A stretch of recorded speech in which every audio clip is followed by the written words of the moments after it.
32 on my watch, so why don't we go ahead and get started. Thanks everyone for joining. I'm Andrew Quanbeck. I'm an associate professor in the Department of Family Medicine and Community Health here at UW-Madison, and associate director of the D&I Launchpad, and am leading the next round of the Evidence Implementation Awards. So first of all, wanted to just thank you for your interest in the Evidence Implementation Grant. We're basically here to help guide you through the process alongside myself. Rachel Moline is here, John Zach, and Gravel Sullivan from the D&I Launchpad. We have some new people working with us. I think probably a lot of you know Rachel at this point, but maybe I'll just have the three of you do a very quick introduction: Rachel, John, and Ann. So Rachel, do you want to say hello first? And your role in the Evidence Implementation Award. Hi, everyone. I'm Rachel Moline, Administrative Manager for the D&I Launchpad. Been with the Launchpad for over 3 years. Had a few cohorts of E2I under my belt. I help with the organization, logistical planning of E2I, as well as some of the project management aspects to get the project up and off the ground and get these deliverables up and going. Yeah, I will also be happy to answer any questions in the chat today. So feel free to drop them there, and either I'll answer them or Andrew can answer them. All right, I'll pass it over to Ann. Thanks, Rachel. My name is Ann Gravel Sullivan. I'm the Associate Director for Research, Translation, and Implementation. I've been here about a month, so I've got a new role that is largely intended to sort of expand the operational support for the D&I Launchpad, and specifically for your interest, the E2I grant. So I'm looking forward to getting to know you and helping out with your work in any way I can.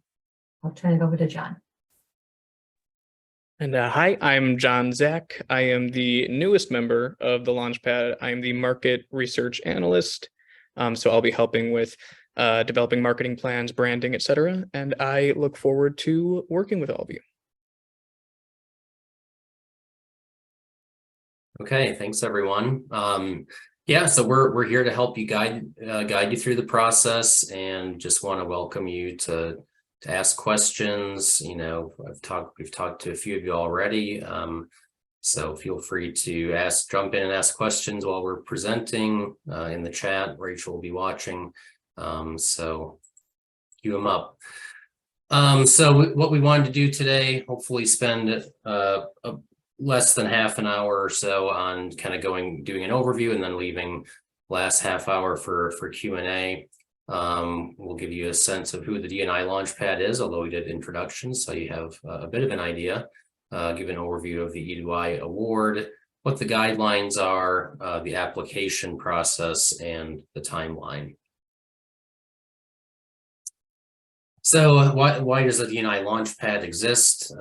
This is not news to a lot of us, but there's a real focus on closing the gap between research and practice. You've probably heard these stats before. It takes 17 years on average to translate only 14% of original research findings into benefits for the public. So it's our mission here at the Launchpad to provide supports to researchers to help bridge the gap between research and practice. We have four faculty members and 4 staff. You know, we're always kind of in a state of flux, so we've got some new staff members. We'll be bringing more new staff members on board soon. Other faculty include Jane Mahoney, Andy Garbitz, and Yao Liu. And what we're here to do, you know, we have backgrounds in a lot of different areas. Medicine, clinical work, engineering is my field, community engagement, business, social science, innovation, development, stakeholder engagement. So we try to bring all of those to your projects. And we offer education, in particular through the D&I short course. We do consultations across a lot of different kinds of projects and to a lot of different researchers. And then we provide support on implementation. And the Evidence Implementation Award is one of our main ways of providing implementation support for late stage translation and commercialization of promising research. So again, we're here to help. Let us know if you have questions or concerns. What is E2I? As I mentioned before, we're committed to supporting translation of research into practice. And we're looking, the Evidence Implementation Award is really geared towards high demand research. In support of this aim, the award is designed to facilitate and expedite the transfer or commercialization of evidence-based or evidence-informed practices, interventions, and innovations to appropriate end users. So basically finding ways to get research into the hands of patients and community members who can benefit from the work that you've done. So the award supports creation of a Launchpad package to support dissemination implementation of whatever evidence-based innovation or intervention you're putting forth for the award. We provide $75,000 in direct support and in-kind support from the D&I Launchpad for 18 months. This award is funded by the UW-ICTR Pilots Award Program and made possible by the UW-SMPH Wisconsin Partnership Program through a strategic grant to the UW Institute for Clinical and Translational Research. So what is a Launchpad package? These are, you'll work if you get awarded an E2I grant. Our team will work with you and provide a unique Launchpad package that includes the, elements like a business plan, marketing plan, value propositions, sales plans and projections, financial analysis and projections, an intellectual property review, and tools and materials, which could be, printed materials, websites, toolkits, and things of that nature. And we design those specifically for each project based on its needs. So the Evidence Implementation Award Program has been in existence since 2018. So far, we have awarded 6 projects, so about 2 per year. And, we're looking to, it kind of depends on a number of different factors, but we'll be looking to fund up to 2 awards in this cycle. And here's a quick list of the projects that we funded. And I won't go through all of them, but we've done, falls prevention for older adults and with using Tai Chi, and a whole list of different types of projects that have had an impact. And I'm going to, I think maybe the best way to show you one of the projects is to play a quick video here. And I tested this before, so hopefully it works. This is the MOVIN project, one of our early awards.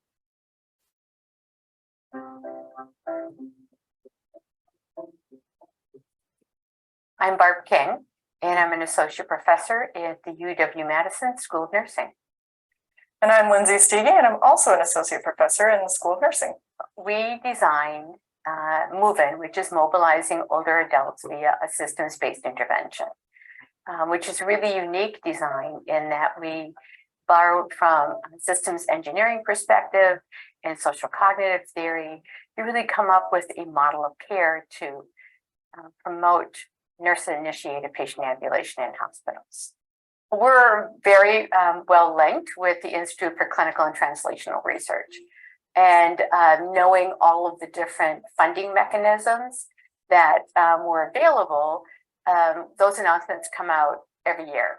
So as announcement came out, we were able to think about, well, how does this align with our next step and our ultimate goal for getting this product disseminated beyond the research field? So just seeing what was available on our own campus And then us thinking about, well, then how do we operationalize this? This looks like a great idea, but it was really a foreign way for us to write and to think. So it took a lot of prep work up front. One of the neat things about the E2I process was, at least from my perspective, that it was a little different than a typical proposal or project where we apply and then we get approval and then we go do it. And maybe there's that we're using, but mostly it's us carrying out the work and then reporting back at the end. This was highly collaborative and felt more like a coaching sort of process. We have a logo, a branding, we really refined how we communicate about our MOVIN. We had a rough, fairly sort of academic researcher version of a toolkit for how to implement this program. And now we have a toolkit that is a product that could be handed off to partner organizations, to hospitals to actually use. So another benefit after working with E2I was to come away with a really polished product. So we had this amazing toolkit that's market ready. It's professionally produced, with wonderful graphics, a layout that can be easily followed. And because we have this professionally based now product, we went ahead and nominated ourselves for the Edge Runner Award, which is sponsored through the American Academy of Nursing. And they specifically recognize these types of innovations that will change healthcare delivery and health outcomes. Really concretely, in the very short term, what's next? What's an extension as the E2I ended, and we've continued since then, is we do have a partner organization, the Wisconsin Hospital Association, that has been working with us. They have designated one of their staff that's been consulting with us, getting trained as someone who can implement this, act as a coach for organizations. So she's been shadowing one of our other ongoing clinical trials of this intervention and watching how we're implementing it there to bring that back. And we have our first hospital that is not a research hospital that is implementing this in the state of Wisconsin. So that's another immediate outcome. I don't think I would have understood the value of E2I until actually engaging in the process. Just because when you read a description, you go, oh yeah, that kind of fits. But then you don't know the depth of what actually you engage in with the team itself.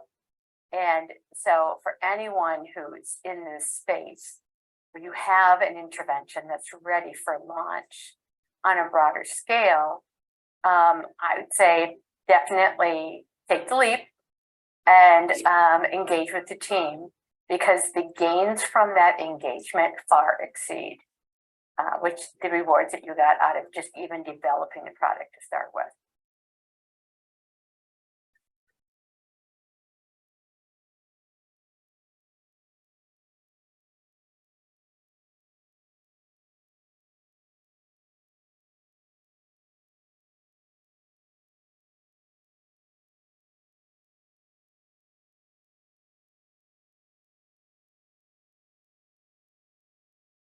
Okay. So going into the E2I process. So there's, again, that's very collaborative, starting from the application process. And we've talked to several of you already. And so we kind of help develop things all the way through. Something that's new this year is that we have a more explicit focus on health equity, and details on the health equity components of the application have been written into the RFA. But we like to, projects don't have to be focused on particular populations, but certainly, some consideration of health equity is going to be important for each project. And we just want all of the applicants to be thinking about that from the beginning. So just kind of quickly run through the pre-award and post-award.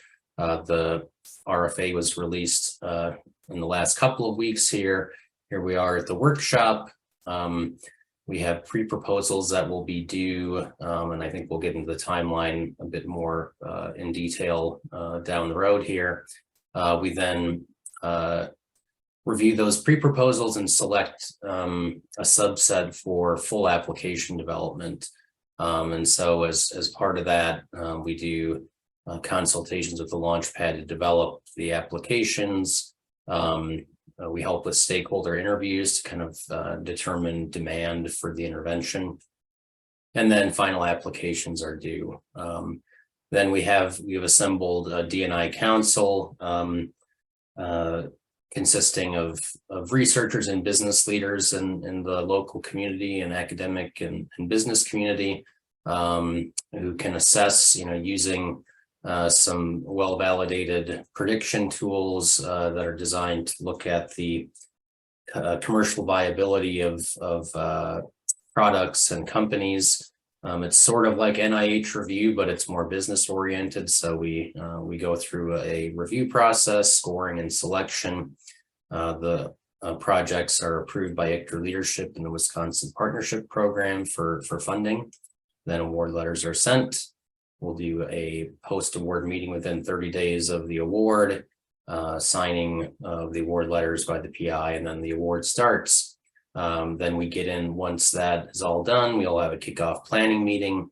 We'll arrange a meeting with SMPH Office of Industry Engagement and University Legal. We then have monthly meetings with the research or with the grantees. We'll ask for a midpoint update and then final deliverables and a final report. And then we do ask for follow-up over a period of 5 years just to kind of monitor. It's minimal follow-up. We just want to see, if the ventures are continuing to stay viable and growing. And so that's kind of an overview of the overall process. So I wanted to, here's some more information on the health equity lens from Susan Passmore from CCHI. So I have another video to play here about this component.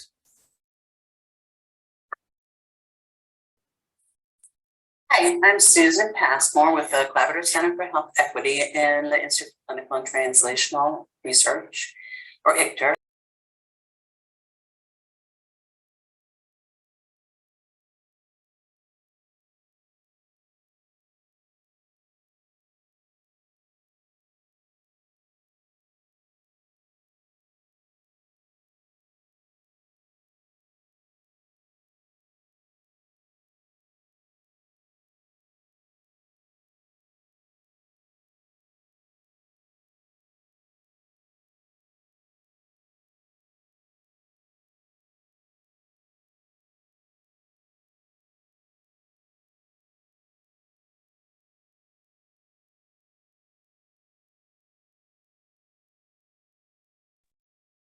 There's no audio playing.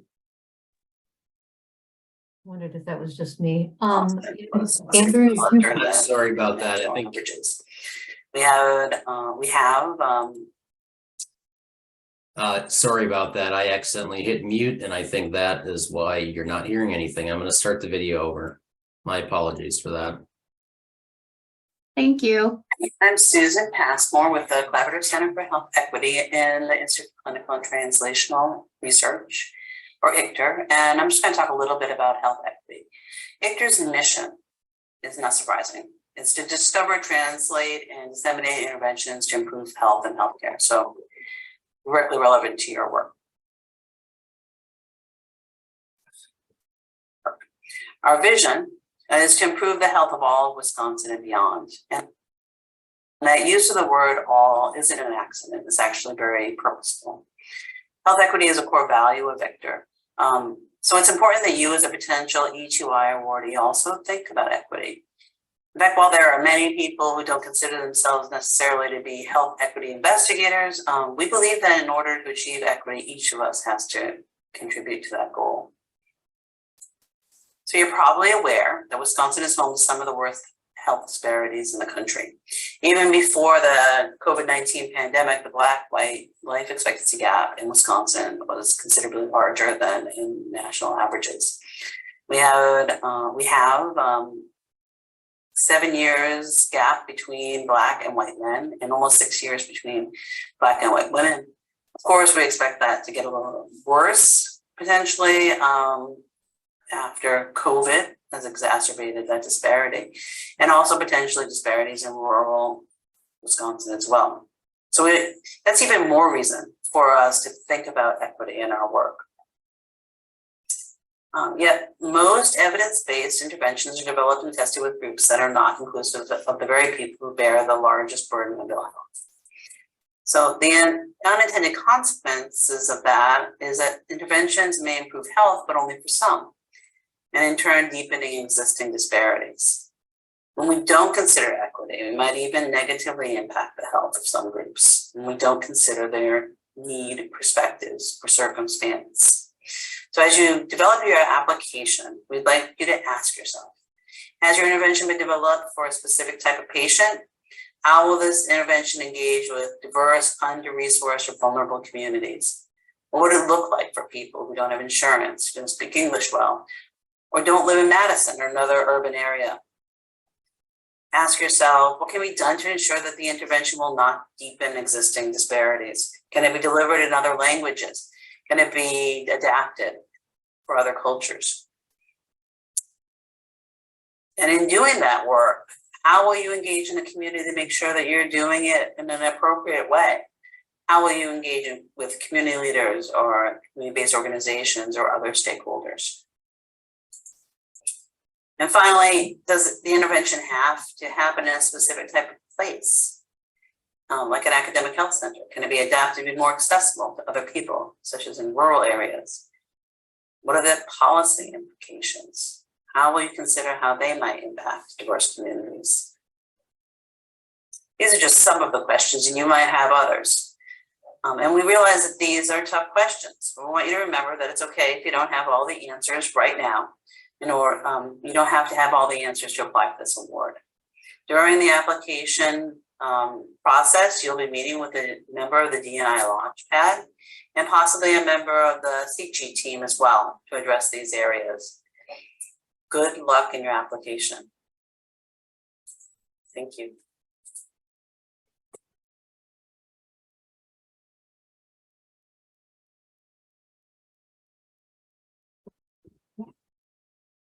Okay, and so moving on, a couple of, we'll help facilitate connections to some partners to help scale up your innovation.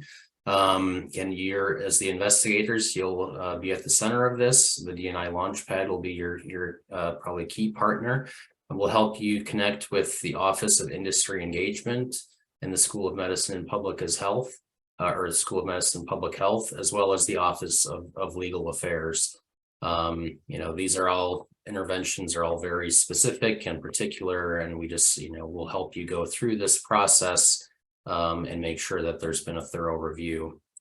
A couple of quick definitions: evidence-based practices versus evidence-informed practices. So evidence-based practices are approaches to prevention or treatment that are validated by some form of documented scientific evidence. That might be clinical studies, registry, systematic reviews, publications. Evidence-informed practices use the best available research and knowledge informed by research or practice to guide program design and implementation. So evidence-informed practice allows for innovation while incorporating the lessons learned from the existing research literature. So ideally, evidence-based and evidence-informed programs and practices should be responsible to cultural backgrounds, community values, and individual preferences. And the E2I Award is, we have a range of, very kind of rigorous evidence-based practices that we've supported, as well as more evidence-informed practices. This is about real-world impact, and so we do support, even if you don't have a clinical trial publication supporting your intervention, you could still be a candidate for an evidence implementation award. So guidelines, this is kind of a lot of fine print, but all activities are subject to university policies on conflicts of interest and use of state funds. Again, you'll agree to meet with some of these organizations that we talked about, Office of Industry Engagement, to develop a work plan, submit an invention disclosure report to WARF. We'll help you complete that. And the dissemination of the invention can be accomplished either by the university disseminating the innovation itself, or if the university determines the dissemination goals could be more effectively and efficiently accomplished by an external party, could authorize a third party to disseminate the innovation. After the award is completed, impact data related to the intervention is to be provided to the D&I Launchpad for at least 5 years, and we'll ask you to provide demographic data for reporting to our funders over that period. So I mentioned the review criteria briefly. This is all in the RFA as well. This is something adapted for healthcare from industry. So we look at criteria like features and benefits, demand by adopters and customers, competition, barriers to entry. I won't go through the whole list. I do want to point out that we've added these this year, added a few categories on health equity, both related to people and customers, partners and purveyors, and the approach. And we use a scale from 0 to 6, basically, where 0 corresponds to beginning and exemplary corresponds to 6.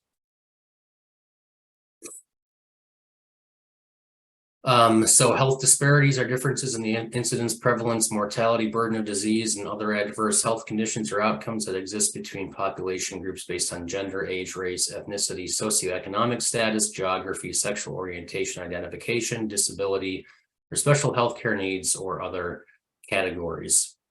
So I won't read the rest of this. I guess I just did want to point out that the definition of health disparities and health equity are fairly broad.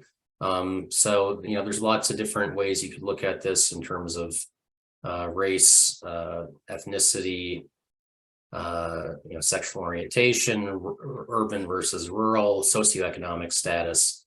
So we just want you to be aware of those definitions and make sure that you're thinking about them in your application. Historically underrepresented population is a population that experiences a disparity in aspect of health based on gender, age, race, ethnicity, socioeconomic status, geography, sexual orientation, identification, disability, or special healthcare needs, or other categories. So if you're concerned with your invention's emphasis on health equity, we don't want you to worry. By working with you, we can extend the reach of your innovations to historically underrepresented communities to reduce health disparities. And impacts on health equity can exist in many different forms and a lot of different contexts. Our timeline for 2023, we're here at the workshop on April 3rd. The pre-proposal will be due on April 28th. And we will do a pretty quick turnaround of application review. So we'll invite you for a full proposal on May 5th. Kind of spend the month working through the application. So we have at least one consultation with everyone who's selected.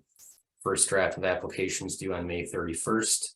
Then we do a review and then revise. The final application is due on June 30th. We'll then be reviewing with the advisory council through August and make decisions in August. The award will start on September 1st, 2023 and end on February 28th, 2025. So consultations during the application process. The D&I team facilitates independent feedback from stakeholders. We'll just talk to a few people and that becomes part of the application. An example of past awardees application scoring sheet and IP document will be reviewed during the consultation.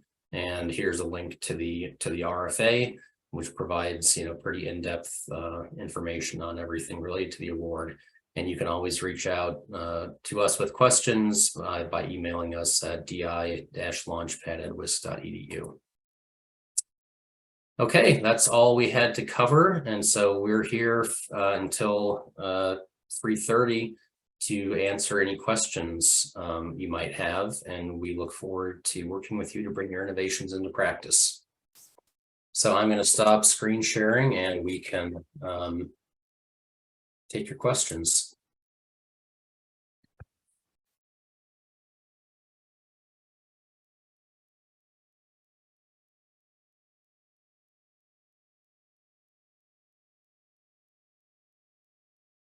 I know a few of you had a chance to meet with Felice ahead of this workshop. So if you did not have that chance, she's a great resource, but if you did not have that chance, this is one chance among many that you have to talk with us and see if you have any questions. So even if they don't occur to you right now, please don't hesitate to reach out and contact us.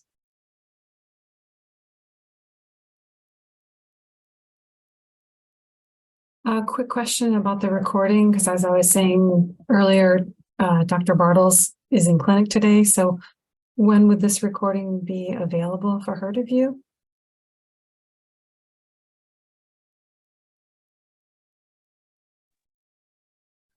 We will. I can take that one. I'm sorry to interrupt you, Anne. No, go ahead. I can try to put it up on our website tomorrow. So by the time everything kind of, the recording has to process. Sure. So just, I should look on the website. It'll get posted. Yep. Okay, great. Thanks. A related question is it possible to have a PowerPoint as well? Instead of listening to the presentation again, I think there were a lot of good information in the slides as well. Am I asking too much? I think we can definitely post the PowerPoint as well alongside the video. Maybe we can take it an extra step and just quickly, as long as we have your email and the registration, we can just send you the PowerPoint and the video link directly as well. Awesome. Rachel, yeah, of course. Rachel, you have your hand up. Yeah, hi, everybody. Thank you for the presentation. I am curious about identifying purveyors and having them sort of vouch for the project as part of the application, and what that sort of signals about the degree of discernment that applicant teams are expected to be able to do before they would start getting assistance. So I could imagine ways that we could do that, but I also could imagine that we might not be identifying the best purveyors at the sort of LOI phase of a two-step application process for a grant-funded partnership where you all might know a lot more about the purveyors than we do, and that's kind of why we need your help. Yeah, I mean, I think that's one of the things that I think it's important to point out is that this is a little atypical. It is a very collaborative and kind of iterative process. So, without doing I know a little bit about your project, but I certainly don't know off the top of my head, who would be the best purveyor. But I think that's part of the sort of market research that we do. And, we'll work together with your teams to try to identify and engage with purveyors. We do think that's a very fundamental kind of, to scale these innovations into viable commercial entities, whether they're private, nonprofit or for profit. I think we just have to figure out who would be doing the work of scaling, and often that determination is it's a really important one, and we want to make sure it's not all coming down just to the investigators, because we know that your bandwidth is limited to get these things out in the community. So I don't I think it just kind of it emerges through the process of consultation and working with the teams, and you'll be bringing expertise kind of topic area expertise, and we hopefully bring some of the business and marketing orientation that can be helpful with that.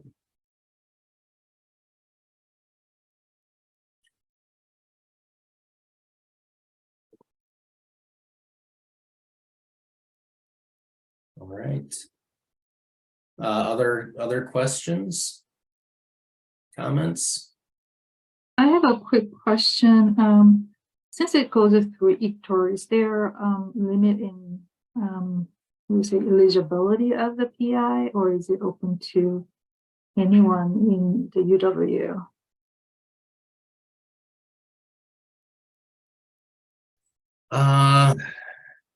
Yeah, that's a good question. I would need to check the RFA. I think it might be the case that you need to have faculty or associate or permanent PI status as in like an associate scientist. But please don't quote me on that. That's common for the other awards, I know, but I don't know if we have that for the Evidence Implementation Award. We can, I don't know if I have it up. I'm looking for it right now. Okay. Yeah, I mean, we have 3 members who are all like full professor, associate professor, and assistant professor. But what we were wondering was whether it need to be medical related, field, or it could be other field, because we have combination of 3 people working in technology and physical science, and one from kinesiology and one from design. Mm-hmm. The implication of the language in the the RFA suggests that it needs to be medical clinical, but it doesn't explicitly say that. All right. Thank you. Yeah, looks like faculty or scientist status at UW Marshfield Clinic. Try to get a definitive answer for you. Mhm.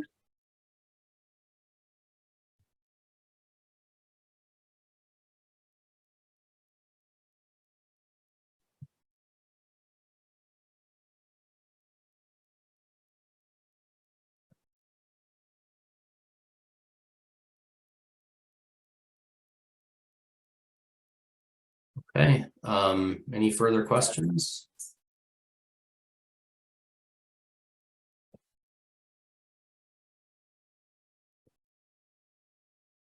Well, I think if there's nothing at this time, sorry if I'm cutting someone off, but certainly feel free to reach out to the D&I Launchpad email address. You can also reach out to individual members of the Launchpad team with questions, and we are, as we've said a number of times, we're here to answer questions and collaborate. So don't hesitate to reach out. Thank you, everybody, for attending. We hope to see your applications soon. Okay. Thanks, everyone.